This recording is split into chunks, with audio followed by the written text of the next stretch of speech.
সকাল 8:30 থেকে 12টা পর্যন্ত মাই ডেলি মর্নিং রুটিন স্মার্টলি তাড়াতাড়ি সব কাজ কিভাবে গুছিয়ে করি। হ্যালো বন্ধুরা, গুড মর্নিং। সবাই কেমন আছো? আশা করছি সবাই ভালো আছো, সুস্থ আছো। আবারও চলে এসেছি নতুন আর একটা ব্লগ নিয়ে। আশা করছি আজকের ব্লগটা তোমাদের ভালো লাগবে। আজকে হচ্ছে মঙ্গলবার, এখন ঘড়ির কাঁটায় বাজে সকাল 8:30। এখন থেকেই তোমাদেরকে সাথে নিয়ে ব্লগটা শুরু করছি। ভোর থেকেই হয়তো বৃষ্টি আরম্ভ হয়ে গেছে। সকালবেলা ঘুম থেকে যখন উঠে দেখছি যে তখন থেকেই বৃষ্টি হচ্ছে। তো ঘরের কাজকর্ম সারার আমার খুব অসুবিধা। বৃষ্টি হলে সকাল থেকেই আরম্ভ হয়ে গেছে, জানি না সারাদিন হবে কি আদৌ থামবে। তো যাই হোক, বৃষ্টির মধ্যে এই যে ঘরের সামনেটা বসে বাসন মাজছি। তো ঘরের সামনে বসেও বাসন মাজলে কিন্তু আমি পুরোটাই ভিজে গেছি, যেহেতু এই যে ছাঁচের জলটা নিচে পড়ছে, তো সেই জল ছিটকে এসে গায়ে পড়ছে। তো বাসনগুলো না মাজলে নয়, মাজতে তো হবে। এরপর রান্নাবান্না আছে, ঘরের কাজগুলো এবার আস্তে আস্তে করতে হবে। অনেকটা বেলাও হয়ে গেছে। এখন তো প্রায় দিনই ঘুম থেকে বেলা করেই ওঠা হচ্ছে। আসলে এই যে সকালবেলা ঘুম একদম ভাঙতে চায় না। আবার এই কদিন তো ঠান্ডা ঠান্ডা ওয়েদার আছে, কদিন বলবো না, আজ থেকেই আর কি শুরু হয়েছে বৃষ্টিটা। তো সকাল থেকে দেখছি ঠান্ডা ঠান্ডা ওয়েদার, একটুও গরম কিন্তু নেই। তো ওদিকে টাইম কলে জল চলে এসছে, আর পাতকের জল দিয়ে করতে গেলে আমাকে ওই ভিজে ভিজে জল আনতে হবে, তারপরে করতে পারবো। তো সেই জন্যে ভাবলাম যতক্ষণ টাইম কলে জল দিচ্ছে সেই ফাঁকে আমি তার মধ্যেই আর কি ঘরের কাজগুলো করে নেব। তাহলে আমার একটু সুবিধা হবে, ওদিকে আর যেতে হবে না পাতকুয়োর থেকে জল আনার জন্যে। তো এই যে টাইম কলে তো এখন ভালোই জল দেয়, যতটুকু জল দেয় আর কি আমার ঘরের সমস্ত কাজকর্ম হয়ে যায়। হাজব্যান্ডকে সকালবেলা চা করে দিলাম, ও কিন্তু খেয়েই বেরিয়ে গেছে। আজকে একটু বসেনি, কারণ ওই যে বেলায় ঘুম থেকে উঠি, 8টার সময় উঠি ঘুম থেকে। তারপরে ওই ব্রাশ করে চা করে খেয়েই চা করে দিই, খেয়েই ও বেরিয়ে যায়। তো এই যে বাসনগুলো মাজলাম, মেজে এখন এই উপর করে দেব, তারপরে ঘরের কাজগুলো আস্তে আস্তে সারবো। আর আজকে থেকে তো মেয়ের স্কুল আছে, কিন্তু আজ থেকে যেতে পারবে বলে মনে হয় না। এই যে দেখো বাইরে এত পরিমাণে বৃষ্টি হচ্ছে, এই বৃষ্টির মধ্যে মেয়েকে আমি কিভাবে স্কুলে পাঠাবো। তো ও যদি ঘুম থেকে উঠে আর কি শোনে যে ওকে আর কি স্কুলে পাঠাবো না, কিন্তু কান্নাকাটি আরম্ভ করে দেবে। এমনিতেই আমার মেয়ে কিন্তু খুব একটা স্কুল ছুটি করতে চায় না। আমি আর কি ছুটি করাই, আমার যখন অসুবিধা হয় তখন ওকে ছুটি করাই। কিন্তু আজ থেকে যেহেতু অনেক দিন স্কুলটা ছুটি ছিল, তো আজ থেকে স্কুল খুলবে। তো যাবার জন্য কাল থেকেই একদম ব্যাগপত্র সব গুছিয়ে রেখে দিয়েছে, শুধু বলছি স্কুলে যাব স্কুলে যাব। তো রেনকোটটা ওর ছোট হয়ে গেছে জানো তো, আর রেনকোট আছে কিন্তু ব্যাগটা যখন পিঠের মধ্যে নেয় না, তো রেনকোটটা পরলে আর গায়ে হয় না। এমনি যদি পরে তবু চেনটা আটা যায়, ব্যাগ সমেত কিন্তু রেনকোটটা পরলে একদম আটা যায় না। রেনকোট না কিনলে ও তো স্কুলেই যেতে পারবে না, যদি এরকমভাবে বৃষ্টি চলতে থাকে তাহলে ওর স্কুল যাওয়াই বন্ধ হয়ে যাবে। হালকা বৃষ্টি হলে ছাতা মাথা দিয়ে গেলেও কিন্তু ও ভিজে যাবে, আর ও তো ছাতা নিয়ে এমনি যেতে পারবে না, রাস্তার মধ্যে হাঁটতে পারবে না। তো একটা ছাতায় দুজনে মিলে গেলেও ভিজে যাবে, আর বাইকে করে গেলেও ভিজে যাবে। বাইকে গেলে রেনকোট পরলেও কিন্তু ও ভিজে যায়, যেহেতু পায়ের দিকগুলো ফাঁকা থাকে, তো ওগুলো পুরো ভিজে যায়। আর যখন এরকম বৃষ্টি হয় না, তখন কিন্তু আমি স্কুলের মোজা জুতো এগুলো পরে পাঠাই না। এমনি নর্মাল আর কি ঘরে যে জুতোগুলো পরে সেগুলো পরেই পাঠাই। তো আজকে যেহেতু এরকমভাবে বৃষ্টি হচ্ছে, আজকে আর পাঠানোর কোনো রকম ইচ্ছা নেই। তো ভেবেছিলাম পাঠাবো, তাই উঠেই আর কি রান্নাবান্না তোড়জোড় করছিলাম। তো আবার দেখছি যত বেলা হচ্ছে তত বৃষ্টিটা জোরে আসছে। তো এত জোরে বৃষ্টি হলে আর পাঠানো যাবে না, তো তাই কি করলাম, তো রান্নাবান্নার না দিকে গিয়ে এদিকে ঘরের কাজগুলো আস্তে আস্তে সেরে নিচ্ছি। আর আজকে যেহেতু বৃষ্টি হচ্ছে, তাই আর মপ দিয়ে মোছা হলো না, এই হাত দিয়েই ভালো করে পরিষ্কার করে মুছে নিচ্ছি। কারণ কি বলো তো, আজকে না ঘরটা ঝাড়ু দেওয়া হয় না। আর সব চারিদিকে জল জল হয়ে আছে, ভিজে হয়ে আছে, এদিকে জল ওদিকে জল। তো ঝাড়ু দিলে কি হবে, ঝাড়ুটাও ভিজে যাবে, আর তাই সেই জলের মধ্যে ধুলোটাও আটকে যাবে। তাই আর আজকে ঝাড়ু লাগালাম না, এমনি আর কি মুছে নিচ্ছি। নিয়ে তারপরে হচ্ছে চান টান করে নেবো। আজকে রান্নাটা আর এখন করবো না, চান করার পরেই করব। তো এদিকে হচ্ছে ঘর দালান মুছে নিয়ে টিফিন বানাতে চলে এসেছি। তো সকালেই ঘুম থেকে উঠে তো মেয়ে বায়না করবে কি আর কি টিফিন করবে, তাই আজকে একটু গোলা রুটি বানাবো। অনেক দিন থেকে ইচ্ছা হচ্ছিল, তো এর মধ্যে একটু পেঁয়াজ একটু কাঁচা লঙ্কা দিলে ভালো হতো, কিন্তু আমার হাজব্যান্ডের আজকে নিরামিষ মঙ্গলবার, তো ও যদি এসে একটু টিফিন করে তাই জন্য আর কি পেঁয়াজ টিয়াজ দিলাম না। কাঁচা লঙ্কা দিলে হতো, কিন্তু আমার মেয়ে আবার খেতে পারবে না, তো এমনিই আর কি করব, একটু কড়া কড়া করে ভাজবো, মানে বেশি করে একটু ভেজে নেব, তাহলে খেতে ভালো লাগবে। তো তারপরে হচ্ছে এগুলো করে নিয়ে যাব চান করতে। মেয়ে ওদিকে উঠে পড়েছে ঘুম থেকে, তো ওকেও ডেকে দিলাম, যেহেতু স্কুলে যাবে না, তাও 9টার মতো বাজে, ডেকে দিলাম ওকে। তো উঠেই যেই শুনেছে যে আর কি স্কুলে যাবে না, তো উঠেই কান্নাকাটি আরম্ভ করে দিয়েছে। স্কুলে যাবে বলে খুব কাঁদছে, না আমি স্কুলে যাব স্কুলে যাব একই কথা বলে যাচ্ছে, কিন্তু আমি পাঠাবো না। আর ওর বাবাও বারণ করে গেছে স্কুলে পাঠাতে। তো এই যে দেখো, এখন এই গোলা রুটিগুলো একটা একটা করে করে নেব সবগুলোই।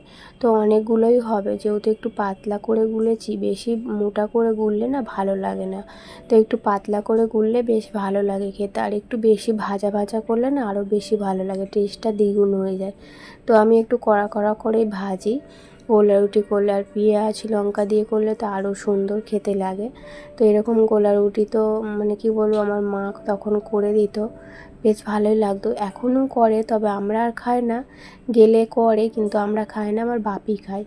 তো আমার বাপি এই গোলা রুটি খাওয়ার কারণ হচ্ছে আমার বাপির আর কি দাঁতে ব্যথা সবসময়, মানে একদিক দিয়ে খেতে পারে না, তাই এই নরম নরম রুটি করে দিলে আমার বাপির সকালবেলা টিফিনটা বেশ ভালো আর কি হয়।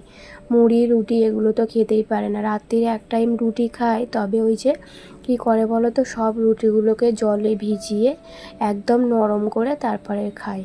সকালবেলা এরকম একটু টিফিন একটু আধটু বানালে না সকালবেলার এই টিফিনের চিন্তাটা থাকে না। আমি তো টিফিন করি না, কিন্তু মেয়েটাকে তো টিফিন দিতে হবে, তো ওর চিন্তাটাই বেশি। সকালবেলা প্রতিদিন উঠে জিজ্ঞাসা করে মা কি টিফিন করবো, আর ও তো মুড়ি একদম খেতে চায় না, তবু এই পরোটা লুচি এইসব করে দিলে একটু আধটু খায়। আর আজকেও শরীরটা ভীষণই খারাপ, জানি না কি হচ্ছে ওর শরীরের মধ্যে, ঘুম থেকে উঠেই বলছে ভালো লাগছে না, আর পাচ্ছি না, কেমন হচ্ছে এরকম করছে।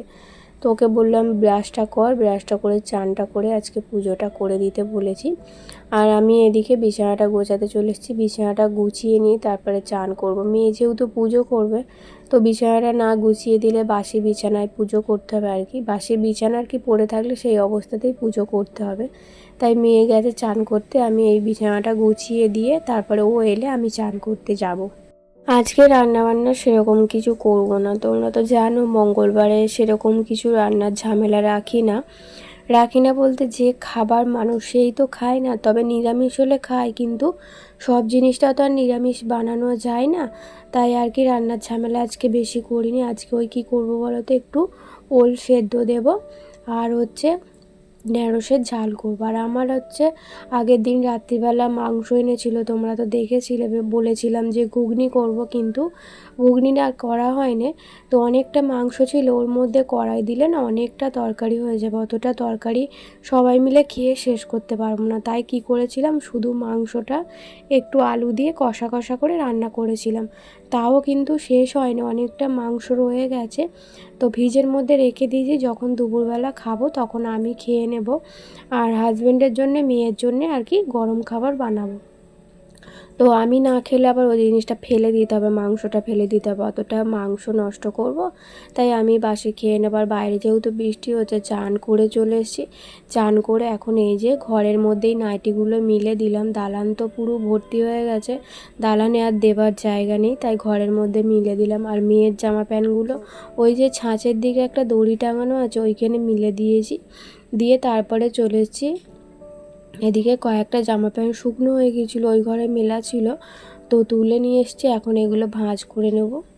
অনেকটাই বেলা হয়ে গেছে, এখনও পর্যন্ত টিফিন করা হয়নি। তো কেন করা হয়নি বলো তো, আমি চান করলাম, মেয়ে চান করলো, মেয়ে এখন করছে পুজো। পুজো করতে করতে মানে চান করে উঠেছে, তারপরে হচ্ছে ঠাকুরের বাসনটা কোনো রকম ধুয়েছে, ধুয়ে আর মেঝেতে শুয়ে পড়েছে, বলছে যে শরীরটা একদম ভালো লাগছে না, মাথা ঘুরছে। তো কিছুক্ষণ শুয়েছিল, তারপরে উঠে আমি তো পুজো করতে পারবো না, তো ওকেই করতে হবে, তারপরে উঠে কোনো রকমে পুজোটা করছে এখন আপাতত। তো ও পুজো করে উঠলে তারপরে মা মেয়ে একসঙ্গে আর কি টিফিনটা করব। আর বৃষ্টি হওয়ার কারণে না ওয়েদারটা তো একদম কি বলবো, একদম অন্ধকার হয়ে আছে। ঘর দালান সব সময় লাইট জ্বেলে কাজ করতে হচ্ছে। তো বাইরে যেহেতু বৃষ্টি হচ্ছে, মেঘ মেঘ আর কি ওয়েদার, তাই জন্য ঘর দালান অন্ধকার। আমার ঘর দালান রান্নাঘর সব জায়গায় কিন্তু লাইট জ্বলছে, আর লাইট জ্বেলেই কাজ করতে হচ্ছে। এরকম বৃষ্টির ওয়েদার থাকলে না, আর এমনিতেও কিন্তু আমার রান্নাঘরটা লাইট না জ্বালালে হয় না, খুবই অন্ধকার। আর ওই যে দেখতে পেলে মেয়ে পুজো করতে বসছে, মানে পুজো করছে। তো বাইরে যে হরি ঠাকুরটা আছে সেখানে গিয়েছিল প্রসাদ দিতে। তো আমি চান করে, আর চুল টুল এখনও পর্যন্ত আঁচড়ানো হয়নি, চান করে একটু আর কি মুখে টোনারটা মেখে নিলাম। প্রতিদিন মাখা হয় না, যখন ইচ্ছা হয় তখন মাখি। তবে রাত্রিবেলা টোনার অ্যালোভেরা জেল এখন করে মাখছি। এখন করে না, অনেক আগে থেকেই আর কি মাখি। মাঝে মাঝে ওই ভালো লাগে না তখন মাখা হয় না। আর এখন চুল টুল আঁচড়ে একটু ফ্রেশ হয়ে তো টিফিনটার এখন বার করছি, মানে ওই যে গোলা রুটিটা করেছিলাম সেটাই আর কি মেয়েকে দেবো। মেয়ের পুজো হয়ে গেছে, আর ও বলছে পুজো করে উঠে কিছু ভালো লাগছে না, তো খেতে চাইছে না। দুটোর মতো দিয়েছি, তো তিনটে দেবো বলে জোর করছি, ও আর কি রেগে যাচ্ছে। তো দুটো নিয়েছে, আর মুখ দেখতে পেয়েছো তো, মেয়ের শরীরটা একদমই ভালো নয়। হাজব্যান্ডও চলে এসেছিলো, ও চান করছিল। তো ও চান হতে হাজব্যান্ড আর আমি দুজনে মিলে আর কি খেলাম। ভেবেছিলাম ও টিফিন হয়তো করবে না, তো এসে বলছিল যে ছাতু গুলে দিতে। তো আমিই বললাম যে গোলা রুটি করেছি, খাও না। তো আবার দুজনে মিলে খেলাম, খেয়ে আর এই যে সবজি কাটতে চলে এসেছি। তবু তোমাদের তো বললাম আজকে ওল সেদ্ধ দেবো আর হচ্ছে ঢ্যাঁড়সের ঝাল করব। তবে এই পটলগুলো দেখছিলাম যে একদম হলুদ হয়ে গেছে, পটলগুলো আর থাকবে না। আজকে দিনটা রেখে দিলে হয়তো কালকে দেখবো পটলগুলো নষ্ট হয়ে গেছে। তাই এই দুটোর মতো পটল ভাজলাম। আর এই যে ঢ্যাঁড়স, আগের কিছুটা ঢ্যাঁড়স ছিল আর এবারে কিছুটা ঢ্যাঁড়স এনেছে, এটা দিয়ে আর কি ওদের দুজনের মতো হয়ে যাবে। ঢ্যাঁড়সের ঝাল খেতে আমার মেয়ে ভালোবাসে, তবে আলু দিলে একদম খেতে চায় না, শুধু ঝাল করলে একটু ভালো খায়। তো হাজব্যান্ডের আর মেয়ের হয়ে যাবে, আমার তো বললাম বাসি মাংসের তরকারি আছে, ওটা দিয়ে খেয়ে নেব। তো সমস্ত সবজি কাটা হয়ে গেছে, আর যেই সবজিগুলো লাগবে না সেগুলোই ভিজে ঢুকিয়ে রাখছি। আর এই সপ্তাহে সবজি এনেছিল, তোমাদের তো বললাম ঢ্যাঁড়স এনেছে, পটল এনেছে, তারপরে কাঁকরোল এনেছে। আর যে আগের দিন সয়ে এনেছিল, ফলগুলো এনেছিল, লিচুগুলো তো একদমই ভালো না।